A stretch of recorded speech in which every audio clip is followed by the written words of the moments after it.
அறிவும்.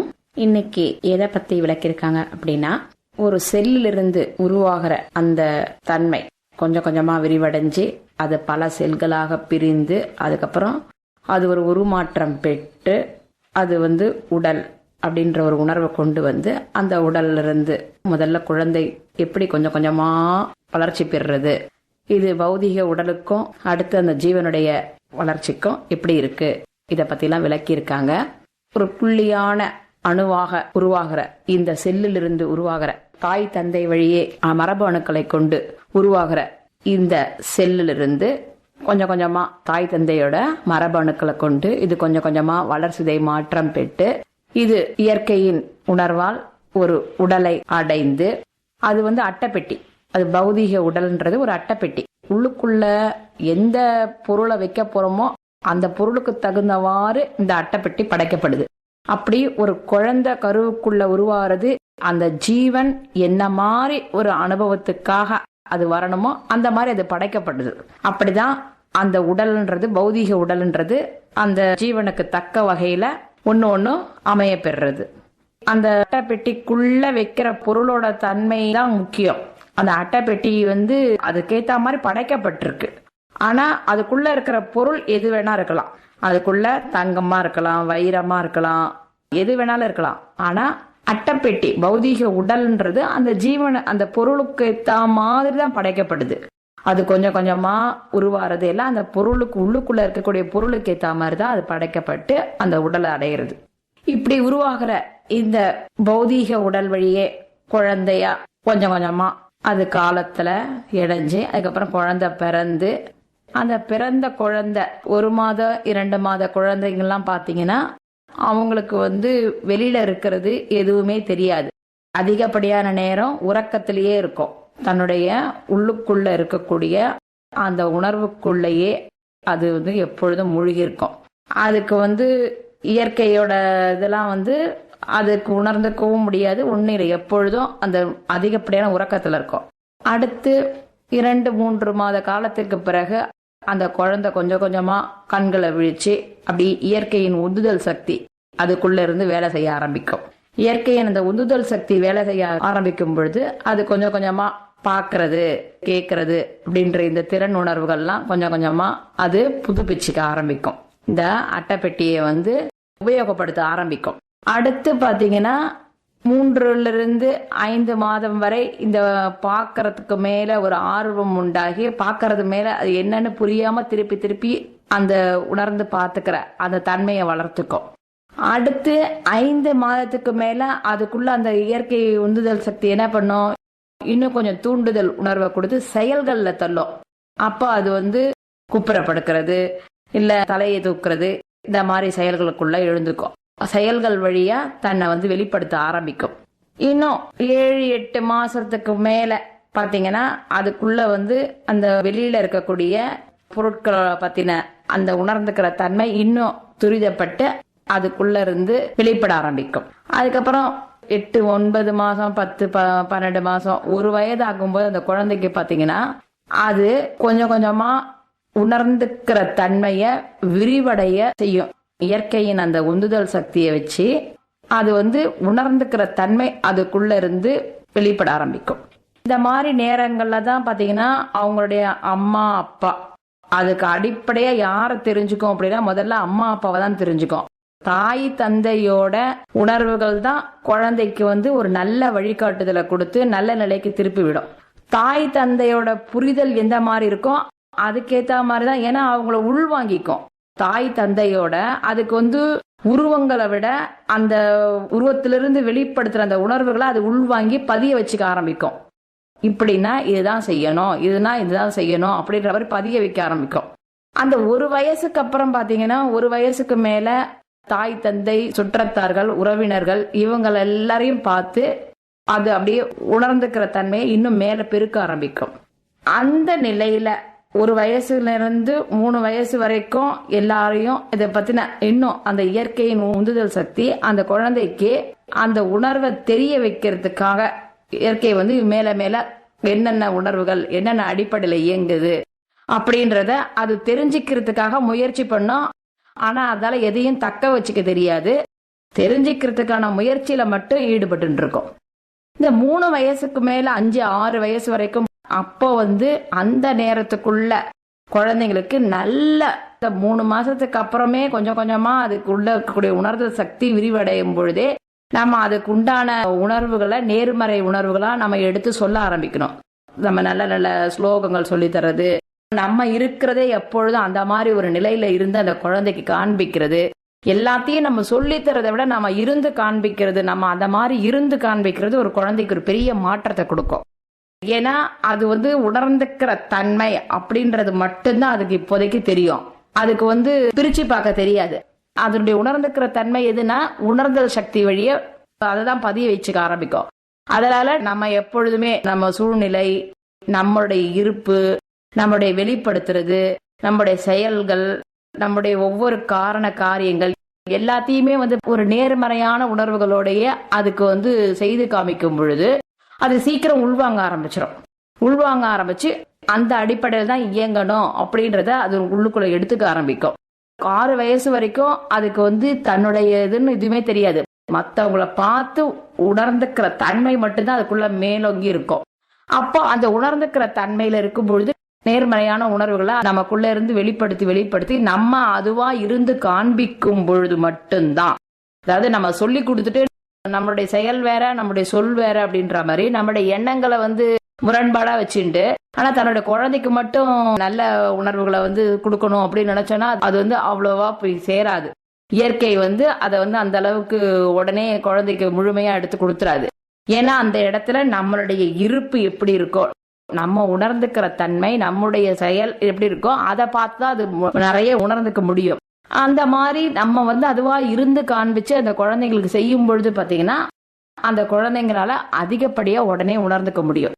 உணர்ந்துக்கிற தன்மையில 6 வயசு வரைக்கும் எத்தனை வேணாலும் கொடுத்து நேர்மறையான உணர்வுகளை அதுக்குள்ள பதிய வச்சுட்டோம் அப்படின்னா அது உள்வாங்க ஆரம்பிச்சு அது அமைதியாயிடும். அந்த 6 வயசுக்கு அப்புறம் நம்ம என்னதான் கொண்டு அதுக்கு முயற்சி பண்ணி நம்ம பண்ணினாலும் அதுக்கப்புறம் அது சேர்த்துக்க ஆரம்பிக்காது. அது அப்புறம் வெளியே தள்ள ஆரம்பிக்கும். இந்த 6ல இருந்து 8 வயசு வரைக்கும் அது உணர்ந்த ஒன்றை வச்சு இப்படிதான் இருக்குன்றத வச்சு நடக்க ஆரம்பிக்கும். 8, 9, 10, 11, 12 வயசு வரைக்கும் பாத்தீங்கன்னா அது உள்ளுக்குள்ள என்னெல்லாம் உள்வாங்குச்சோ அந்த விதமான உணர்வா தன்னை எண்ணிக்கும். தன்னை எண்ணிண்டு அந்த விதமான செயல்களோட அது செயல்பட ஆரம்பிக்கும். யாரை பார்த்து எப்படி உள்வாங்கி வச்சுதோ அதெல்லாம் தான் உண்மை, இதுதான் உண்மை, இப்படிதான் இருக்கணும், இப்படிதான் செய்யணும்ன்ற மாதிரி வெளிப்படுத்த ஆரம்பிக்கும். அடுத்து பாத்தீங்கன்னா 12ல இருந்து 18 வயசுக்குள்ள பாத்தீங்கன்னா உணர்ந்த ஒன்றை வச்சு செயல்பட்டது இனிமே நான் தான் அது அப்படின்னு இன்னும் நல்லா ஸ்திரமா உணர்ந்துட்டு அதுக்குள்ள இருந்து அந்த நான் அப்படின்ற எண்ணத்தை இன்னும் பலப்படுத்த ஆரம்பிக்கும். 12ல இருந்து 18க்குள்ள 18ல இருந்து பாத்தீங்கன்னா இயற்கையாவே இதுவரைக்கும் இயற்கை எப்படி ஒரு உந்துதல் சக்தியா இருந்து அதுக்குள்ள இருந்து இந்த உணர்வுகளை வெளிப்படுத்திட்டு வந்ததோ இனிமே என்ன ஆகும், உள்ளுக்குள்ள இருந்து ஹார்மோன்ஸ், உள்ளுக்குள்ள இந்த ஹார்மோன்ஸ் சேஞ்சஸ், சுரப்பிகள் இதெல்லாம் வேலை செய்ய ஆரம்பிக்கும் போது என்ன ஆகும், 12ல இருந்து 18 வயசுக்குள்ள பாத்தீங்கன்னா அது தன்னை தான்னு நினைச்சது மட்டும் இல்லாம தான் இருக்கக்கூடிய இருப்பை வெளியில இன்னும் வெளி வழியா தேட ஆரம்பிக்கும். தனக்கு ஒரு சந்தோஷமோ தனக்கு ஒரு அமைதியோ பிறக்கணும்னா வெளியில இருந்து ஒருத்தங்களால தான் கிடைக்கும். அதனாலதான் நண்பர்கள் வழியாகவும் கூட இருக்கக்கூடிய நண்பர்கள் வழியாகவும் வீட்டுல இருக்கவங்கள சார்ந்தும் அதிகப்படியா செயல்பட ஆரம்பிக்கும். அதுக்கு எப்படி உணர்றதோ அதுக்கேற்ற தன்மையோட வெளிப்பட ஆரம்பிக்கும். அடுத்து பாத்தீங்கன்னா அந்த 18ல இருந்து 22 வயசுக்குள்ள இது என்ன பண்ணும், எதிர்க்க இருக்கக்கூடிய இனமான அந்த இனத்தை சார்ந்து தேட ஆரம்பிக்கும். ஆண் குழந்தையா இருந்தா பெண் குழந்தையை தேட ஆரம்பிக்கும், பெண் குழந்தையா இருந்தா ஆண் குழந்தையை தேட ஆரம்பிக்கும். ஏன்னா அந்த ஹார்மோன்ஸோட சேஞ்சஸ் அந்த மாதிரி தேட ஆரம்பிக்கும். அப்ப என்ன ஆகும், முதல்ல ஆரம்பத்துல கொஞ்சம் கொஞ்சமா அதை உணர்ந்து எப்படி இருந்ததோ அதுக்கப்புறம் அந்த உணர்வுல இருந்து நான் இந்த மாதிரி இருக்கிறேன்னு நினைச்சுட்டு வந்ததோ அடுத்து நான் தான் இதுன்னு நினைச்சதோ நினைச்ச அந்த எண்ணத்தையும் என்ன பண்றது இப்ப முழுக்க முழுக்க இன்னொரு எதிர்பாரான இனத்துல வச்சு அந்த இனம் வழியா தன்னால திருப்தி அடைய முடியும், அந்த இனம் தான் நமக்கு சொந்தம், அதுதான் எனக்கு நிறைவை ஏற்படுத்தும்ன்ற மாதிரி சிந்திக்க ஆரம்பிச்சிடும். இந்த நிலையில தான் வெளியில இருந்து உணர்ச்சிகள் வழியா எதிர் இருக்கிறவங்களை தேடுறது அந்த மாதிரி ஒரு உணர்வுகளை ஏற்படுத்திக்கிறாங்க. 18ல இருந்து 22 வயசுக்குள்ள பாத்தீங்கன்னா அதுக்காக போராடி முயற்சித்து அதுதான் தனக்கு நிறைவை கொடுக்கும் அப்படின்ற மாதிரியும் தன்னை வந்து இன்னும் அதுக்குள்ள வெளிப்படுத்திக்க துடிக்கும். 22 இருந்து 25 வயசுல பாத்தீங்கன்னா ஓரளவுக்கு அதுக்கு வந்து அந்த இதை விட இன்னும் கொஞ்சம் இந்த பொருள் சேர்க்கறது இந்த மாதிரி இதுக்குள்ள போக ஆரம்பிக்கும்.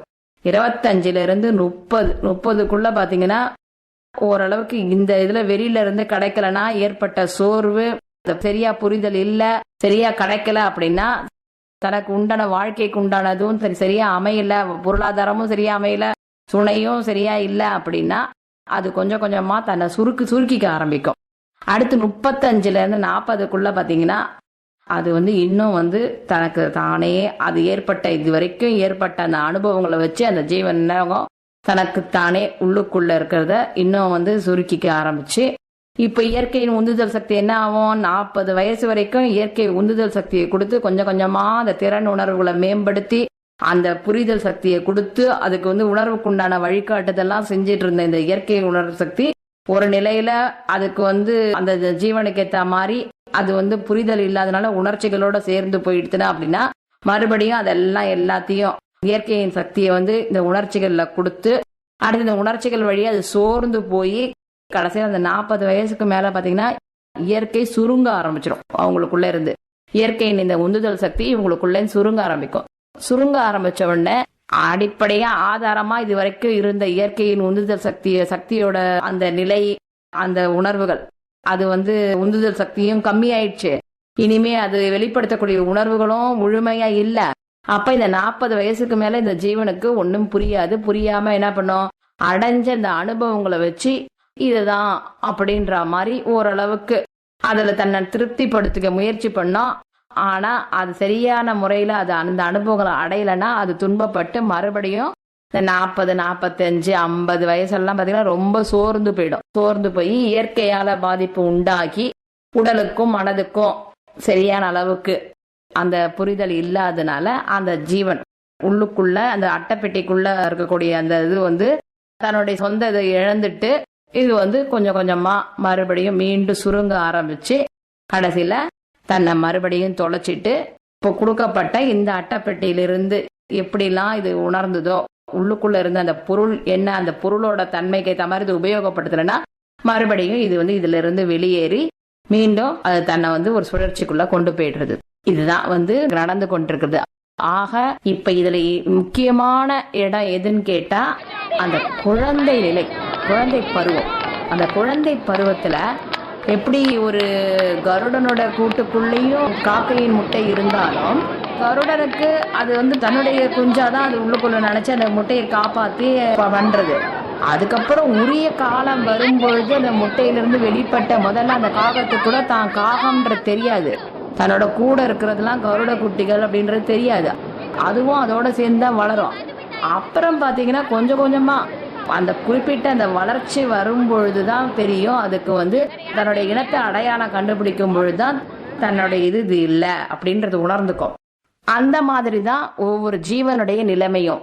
ஒவ்வொரு ஜீவனும் பாத்தீங்கன்னா எல்லாமே இறை சுரூபத்தை கொண்டதுதான், இறை சுரூபத்தை ஆதாரமா கொண்டதுதான். இறைவனுடைய தன்மையும் இறைவனுடைய உணர்வுகளையும் ஆதாரமா கொண்டுதான் ஒவ்வொரு ஜீவனும் இருக்கு. ஆனா அந்த ஜீவன் எப்படி உணர்ந்துக்கிறது என்ற தன்மையை பொறுத்துதான் வந்து அதனுடைய வெளிப்பாடு. அத வந்து கருட குஞ்சுகளோட இருக்கும் பொழுது தான் வந்து காகம்ன்றத மறந்து இருந்தது. எது அதுக்கு அடையாளப்படுத்துச்சு, அந்த காகத்தோட இனம், தன்னுடைய இனமான அந்த இன்னொரு காகத்தை அடையாளம் கண்டுக்கும் பொழுதுதான் அதுக்கு தெரியும், ஆகா இது வந்து நம்மளுடைய இது இல்ல, உடனே தன்னுடைய இயல்புக்கு மாறிடும். அந்த மாதிரி ஜீவன் தன்னுடைய படைப்புல வந்து இங்க உருவத்துக்குள்ள வந்த உடனே என்ன பண்ணுது, இங்க வந்து இருக்கும்பொழுது குழந்தையா இருக்கும் பொழுது அதுக்கு தெரியாது. ஆனா வளர்ந்து கொஞ்சம் ஒரு நிலைக்கு மேல வரும்பொழுதுதான் என்ன ஆகுது, நம்ம இது இல்ல அப்படின்ற மாதிரி தன்னை வந்து தன்னுடைய இயல்பு தன்னுடைய மரபு அணுக்களோட சேர்த்து தன்னை வந்து எப்படி உணர்ந்துக்கிற தன்மையில எப்படி வச்சிருந்தோ அந்த நிலைக்கு மாத்திக்குது. ஆனா ஆரம்பத்திலேயே அதுக்கு வந்து இது இல்லைன்னு தன்னுடைய இனத்தையே பார்க்காம இருந்தா அதுக்கு எப்படி இந்த காக்கைக்கு தெரியாதோ அந்த மாதிரி நம்ம இது இல்ல அப்படின்ற மாதிரி வெளி உணர்வுகளோட கூடிய, அதாவது இந்த மாறுபட்ட சிந்தனைகளுடைய கருத்துக்களை அந்த குழந்தைக்கு கொடுக்காம அத நேர்மறையான உணர்வுகளோடய இருந்ததுன்னா அதுக்கு நேர்மறை மட்டும்தான் தெரியும். அதனாலதான் சொல்றாங்க, சேற்றுலையும் செந்தாமரை முளைக்கும், நத்த கூட்டுக்குள்ளேயும் முத்து கிடைக்கும் அப்படின்னு சொல்லுவாங்க. அந்த மாதிரி அந்தந்த நிலைக்கு ஏத்த மாதிரிதான் அதுக்குள்ள இருக்கு. ஜீவன்றது படைக்கப்பட்டது இறைவனுடைய தன்மை. இறைவனுடைய தன்மை தான் வந்து ஜீவனா வர்றது. ஆனா அந்த ஜீவன் வந்து அந்த இறைத்தன்மையை உணர்ந்துக்கிறதான்னு கேட்டா இல்ல. அந்த இறைத்தன்மையை அடிப்படையை கொண்டதுதான் ஜீவன். ஆனா அந்த ஜீவன் என்ன ஆறுது, உடம்புக்குள்ள வந்தோன்னா அட்டைப்பெட்டியை பார்த்து தான் இந்த அட்டைப்பெட்டின்னு நினைச்சுக்குது. அந்த மாதிரி உருவத்தை பார்த்து உடல் வழியா ஏற்படக்கூடிய இல்ல தன்னுடைய எந்த இதுல படைக்கப்பட்டமோ அதை எடுத்துக்கிட்டு அந்த குணத்தை சேர்த்துக்குது. அந்த குணத்தை சேர்த்து தான் இதுன்னு நினைச்சுன்றது.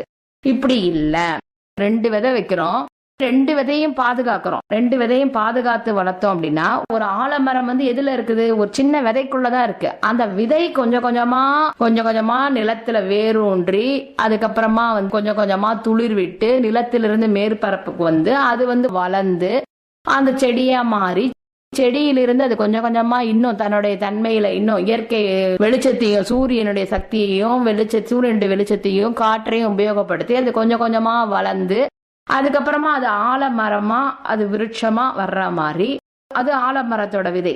இந்த பக்கம் பாத்தீங்கன்னா இந்த பக்கம் இன்னொரு விதை போட்டிருக்கோமே, அது என்னன்னு பார்த்தா கொஞ்சம் கொஞ்சமா அந்த விதை வந்து உள்ளுக்குள்ள இருந்து மறுபடியும் வேர் விட்டு மறுபடியும் மேல ஒரு மரமா வந்து வந்திருக்கு. ஆனா இது புளிய மரம்.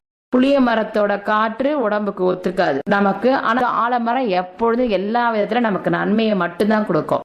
ஆக நமக்குள்ளுக்குள்ள இருக்கக்கூடிய அந்த தன்மையை நம்ம வந்து மாத்திக்கும் பொழுது பாத்தீங்கன்னா எல்லாமே வந்து இறைத்தன்மை சார்ந்தான், எல்லாமே இறைவன் தான். ஒரு விதையிலிருந்து தான் அந்த மரம் உருவாற மாதிரி நம்ம எப்படி எந்த உணர்வுகளை அடிப்படையா வச்சு நம்ம வெளிப்படுத்துறோமோ அதுதான் நம்முடைய உணர்வா மாறும். இப்போ இதுல வந்து தனித்தனியா சொல்லலாம். ஒவ்வொரு பருவத்துக்கு உண்டான நிலைகள், அந்த பருவத்துல ஏற்படக்கூடிய இயற்கையின் மாற்றங்கள், அந்த இயற்கையின் மாற்றங்கள் உள்ளுக்குள்ள ஏற்படக்கூடிய அந்த உணர்வுகள், அந்த உணர்ந்துக்கிற தன்மை, அந்த ஜீவனுடைய தன்மை, அப்படி நம்ம ஒவ்வொரு ஸ்டேஜுக்கும் தனித்தனியா சொல்லலாம். ஆனா இதுல முதல்ல குழந்தைங்களுக்கு தான் சொல்றாங்க.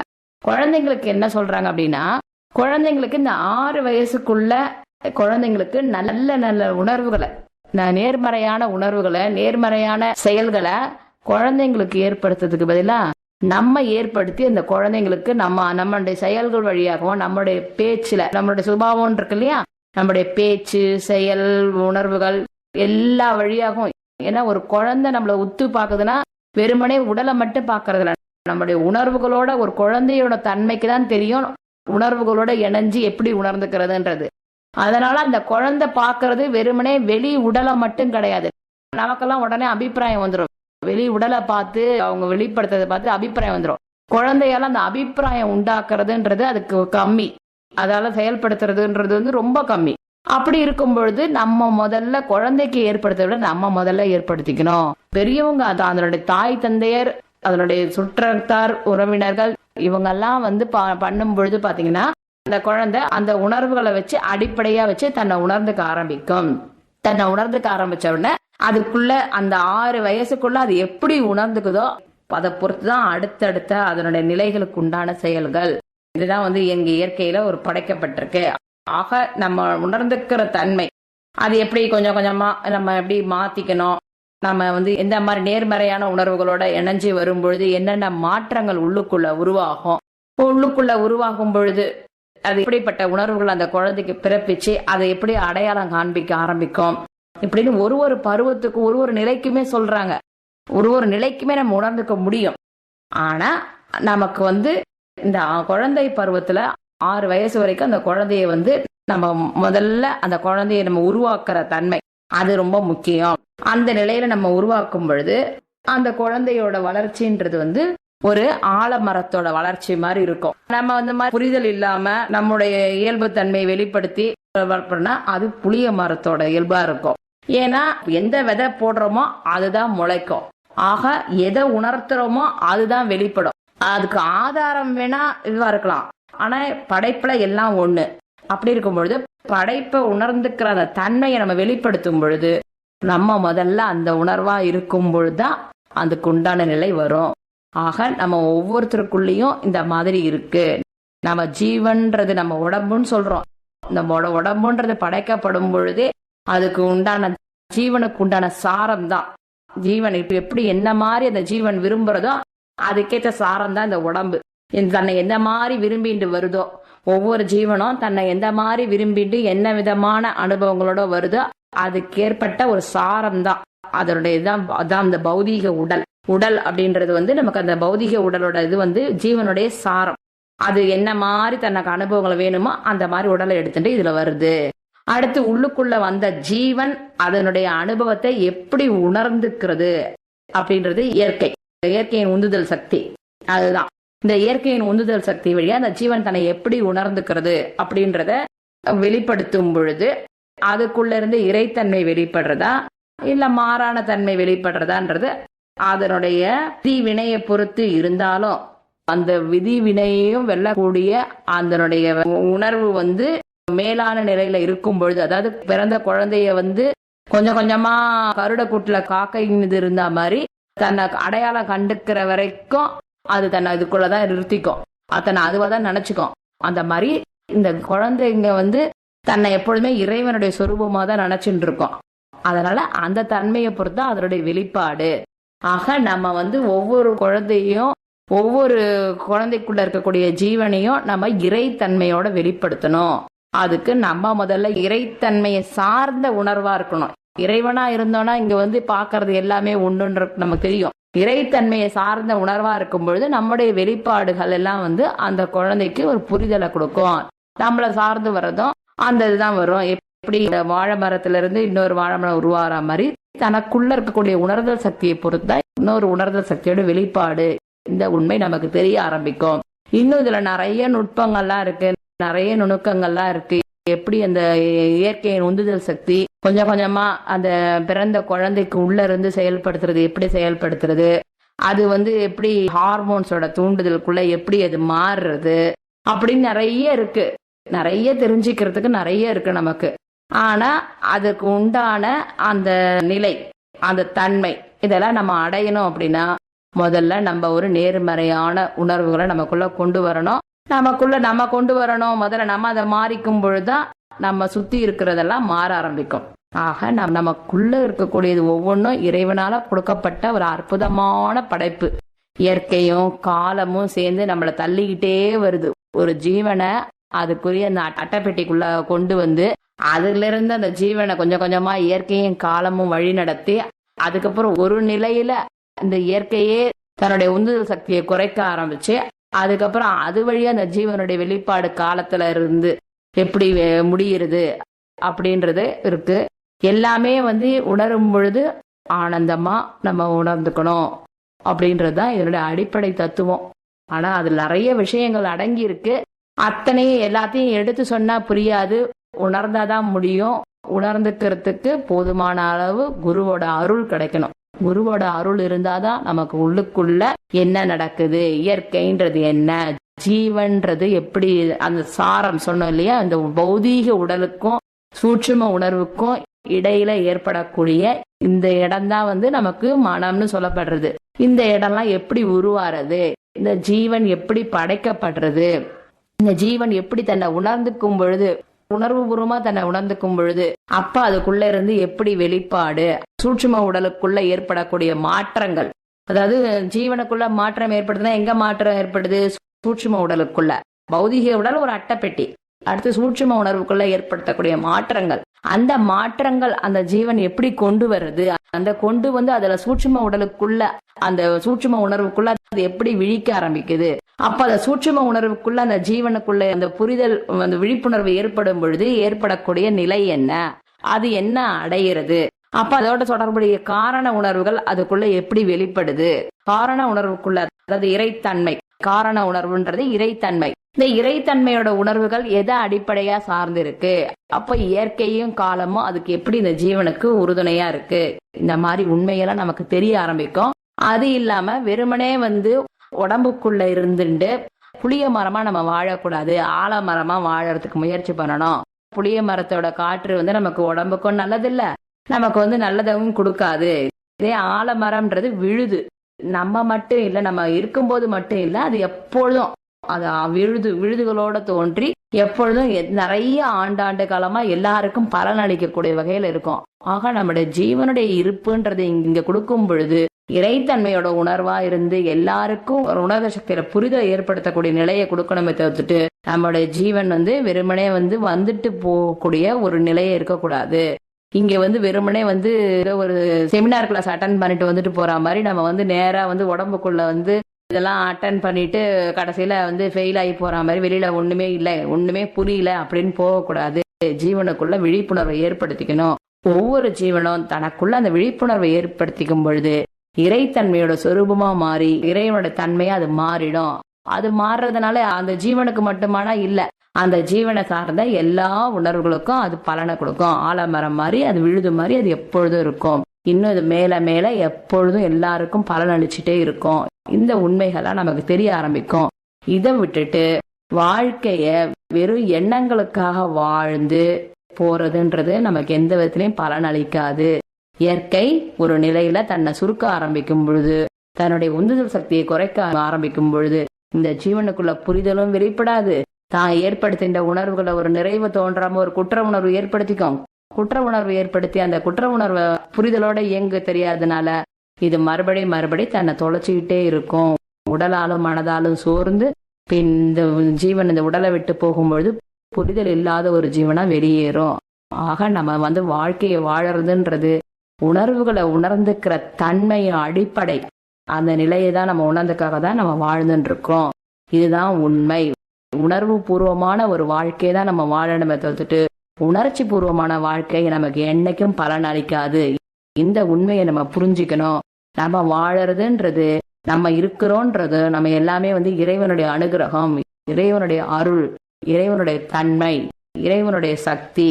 இயற்கை தான் இறைவன், எல்லாமே இறைவன் தான். இங்க இயற்கைன்றதும் காலம்ன்றதும் எல்லாமே இறைவன் தான். இறைவன் அற்புதமான ஒரு படைப்புக்குள்ள நம்மள கொடுத்திருக்காரு. இறைவன் தான் நம்மள வழி நடத்தின்னு இருக்காரு. இறைவனே இங்கு செயலாவும் இருக்கிறார், எல்லாமாவும் இருக்கிறார். இதை உணர்ந்துருந்ததுன்னா ஒரு ஜீவன் தன்னை எப்பொழுதுமே ஒரு நிறைவான தன்மையா உணர்ந்துட்டு இருக்கும். இதுதான் உண்மை. ஆக இதெல்லாம் ஏற்படுத்தணும். எங்க ஏற்படுத்தணும்?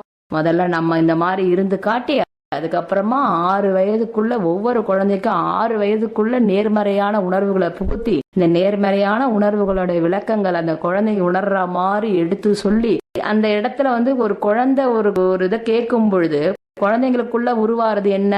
ஒரு குழந்தைக்குள்ள பிடிவாதம்ன்றது எப்ப வரும்? தன்னுடைய உணர்தல் சக்தியில அது தனக்கு தேவைன்னு நினைக்குது. அப்படி நினைக்கும் பொழுது குழந்தைகளுக்குள்ள பிடிவாதம்ன்ற ஒரு குணம் வர ஆரம்பிக்கும். அந்த பிடிவாதன்ற குணம் தான் அதுக்கு ஆரம்ப குணமா அடிப்படையா எழுந்துக்க ஆரம்பிக்கும். அப்ப அந்த பிடிவாதத்தை நீ உணர்ந்துட்டு இருக்கிறது எந்த வகையில இது பலன் அளிக்கும் அப்படின்றத எடுத்து சொல்லி அதுக்கு புரிதலை ஏற்படுத்தும் பொழுது அந்த பிடிவாதம்ன்ற குணம் அதுக்குள்ள இருந்து காணாம போயிடும். அது உருவாகிற அந்த பிடிவாத குணம் அது காணாம போய் அது குழந்தைக்குள்ள என்ன ஆகணும்? விட்டு கொடுத்தல், தன்னை விட்டு கொடுத்தல் அப்படின்ற ஒரு உணர்வு அதுக்குள்ள ஏற்படுத்தணும்.